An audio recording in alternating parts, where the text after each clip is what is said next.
pose la question de savoir s'il est possible de récupérer une rayure sur un pare-brise provenant d'un essuie-glace usagé. Pour cela, je me suis procuré une poudre qui est de l'oxyde de cérium et nous allons vérifier si cela fonctionne.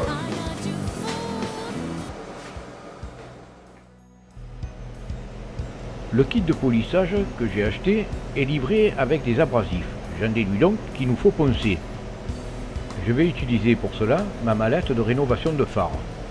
Celle-ci comprend tout le matériel nécessaire au ponçage et au polissage. Nous voici maintenant devant le dégât à réparer. Nous avons une rayure très profonde. Celle-ci est suffisamment profonde pour que mon ongle y accroche. Pour les sceptiques, la même rayure grossit 200 fois. Nous allons utiliser un disque de grain 400 pour réduire la rayure. Dans mon kit de polissage sans mode d'emploi, un abrasif grain 80 m'est proposé, mais je trouve ça un peu violent.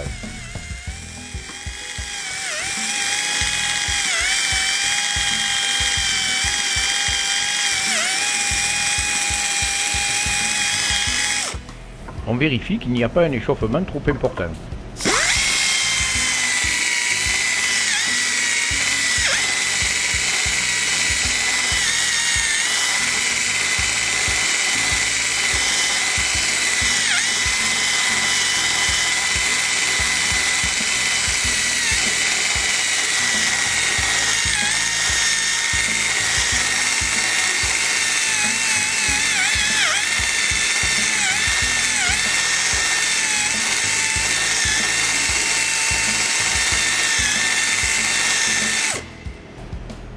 L'utilisation du premier abrasif est de loin le plus important.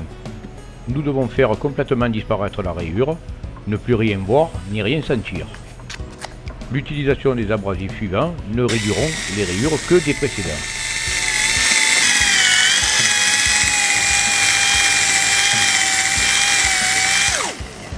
Les disques abrasifs utilisés sur du verre s'usent très rapidement. Il faut donc, pour rester efficace, les remplacer relativement fréquemment.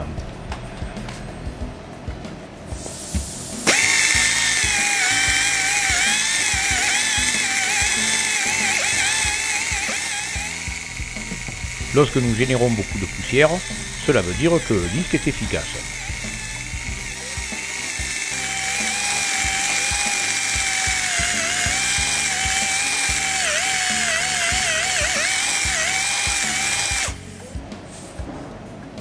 On s'arrête de temps en temps pour nettoyer et apprécier l'avancée du travail.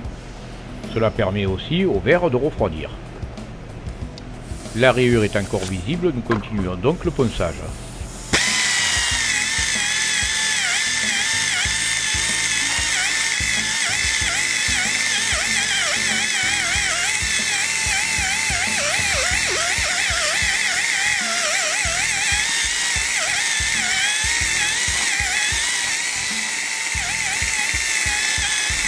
Pour éviter un dénivellement trop important, nous travaillons environ 5 cm de part et d'autre de la rayure. Et au fur et à mesure que nous affinerons le grain de ponçage, nous nous étalerons au-delà. La poussière de verre présente sur le disque nous indique l'efficacité de celui-ci. Mais pour qu'il continue à être efficace, il faut aussi penser à le nettoyer.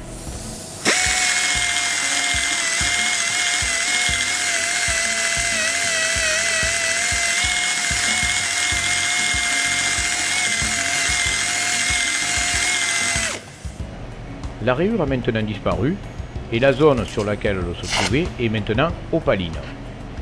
Il est donc temps maintenant de réduire les traits de ponçage en utilisant un abrasif plus fait.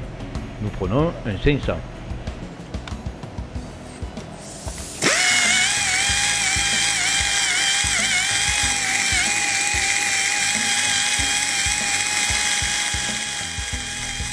Pour effacer les rayures précédentes, il faut respecter la règle dite de 100, c'est-à-dire ne pas avoir plus de 100 d'écart entre chaque abrasif. En respectant cette règle, chaque papier efface donc les rayures du précédent, en créant les siennes bien évidemment, mais plus fines.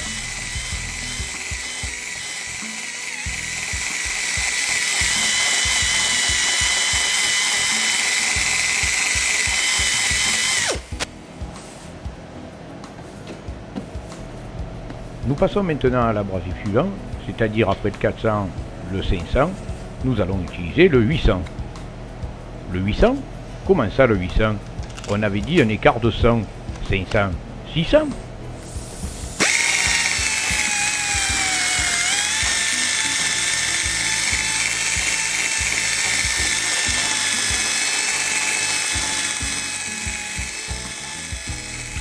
Je vous dois une explication complémentaire. La règle des 100 est l'usage à partir des grains les plus bas, c'est-à-dire du 60, du 80, jusqu'au 500, 600. Au-delà, la règle change. L'écart va se faire plus important. Nous allons passer du 500 au 800, du 800 au 1000 ou au 1200. Et nous allons finir avec un écart maximal de 500 pour les abrasifs les plus fins, à partir du 1500, 2000, 2500, 3000.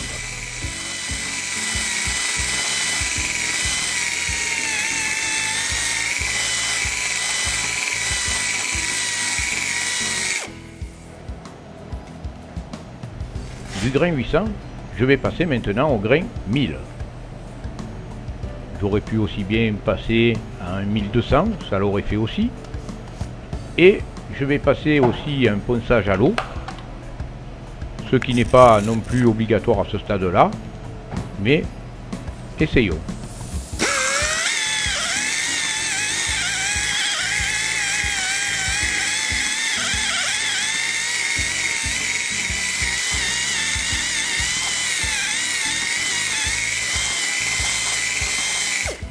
Le ponçage à l'eau a pour avantage d'éliminer mieux la poussière et d'éviter l'échauffement.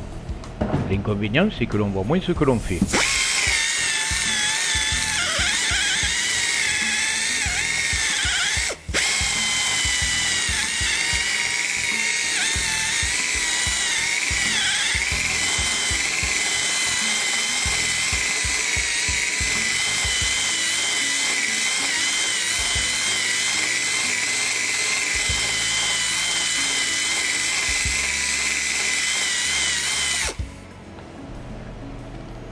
Après le 1000 à l'eau, je passe maintenant à un 1500.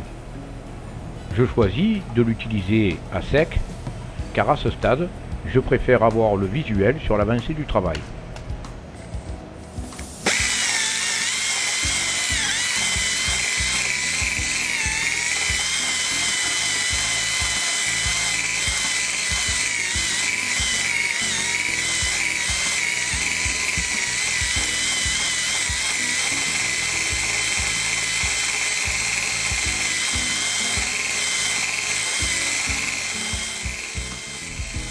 J'ai beau affiner mon ponçage, je me rends compte que j'ai un résidu de rayure qui fait de la résistance. Pour bien faire, il faudrait repartir à cet endroit-là, au 400, pour effacer la rayure et repartir ensuite sur les papiers plus fins. Mais pour une première expérimentation, on va laisser comme ça et on s'en contentera.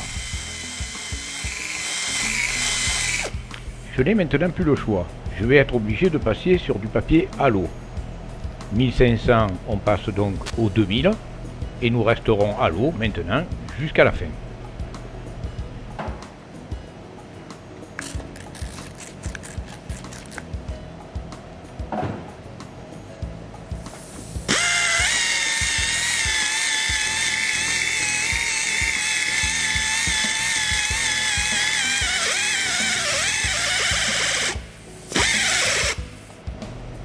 Lorsqu'il n'y a plus assez d'eau, la ponceuse coince.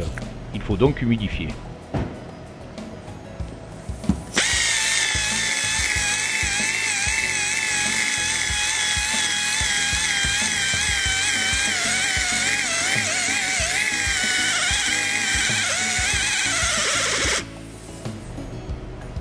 Au fur et à mesure que j'affine mon ponçage, je m'étale de plus en plus pour être bien sûr d'effacer les rayures du papier précédent.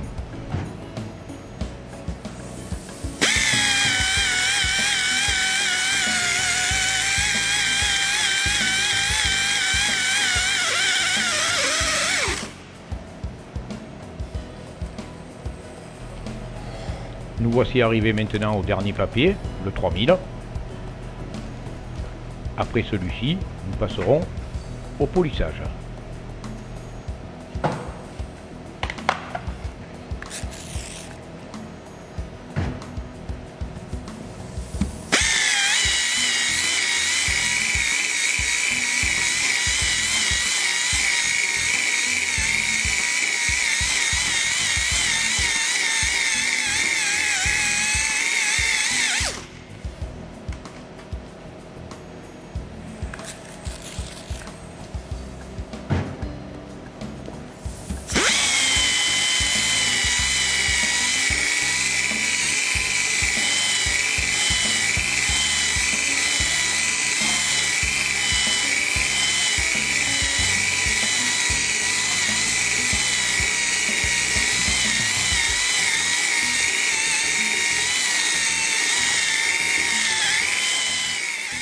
Nous avons maintenant terminé le ponçage.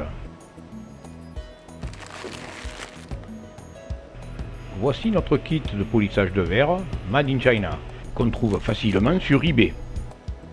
Nous avons de la poudre de cérium, différents abrasifs et des feutrines pour le lustrage. Nous prenons un peu de poudre que nous mettons dans un récipient et que nous allons mélanger avec un peu d'eau.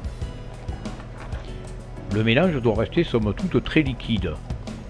En effet, lorsque nous allons polir, il va se produire un échauffement important qui va faire évaporer l'eau très rapidement. Je verse directement un peu de liquide sur la feutrine. J'étale celle-ci sur la vitre pour ne pas en faire gicler partout en actionnant la machine, et en avant.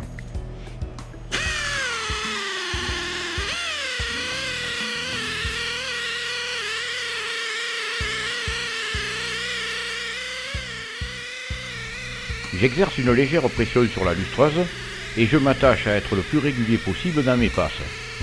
Pour cela, je me repère aux traces que je laisse.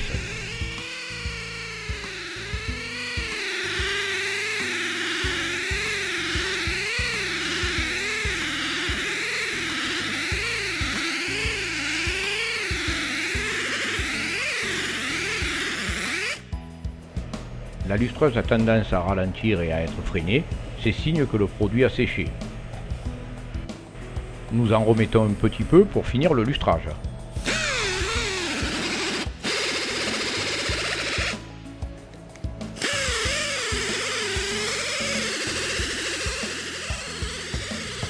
La force d'abrasion de l'oxyde de cérium demande un maintien ferme de la polisseuse.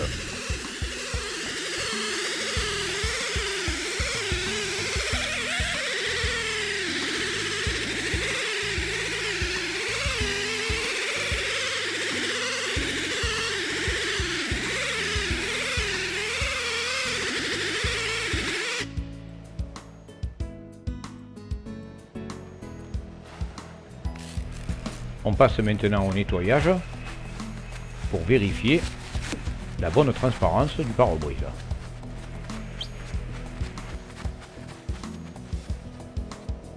Si tout n'a pas disparu, pour autant le résultat reste acceptable. Il nous reste quelques petits défauts résiduels qu'on aurait pu en insistant faire partir. Mais n'oublions pas d'où on vient. Et personnellement, je pense que c'est déjà pas si mal, non ?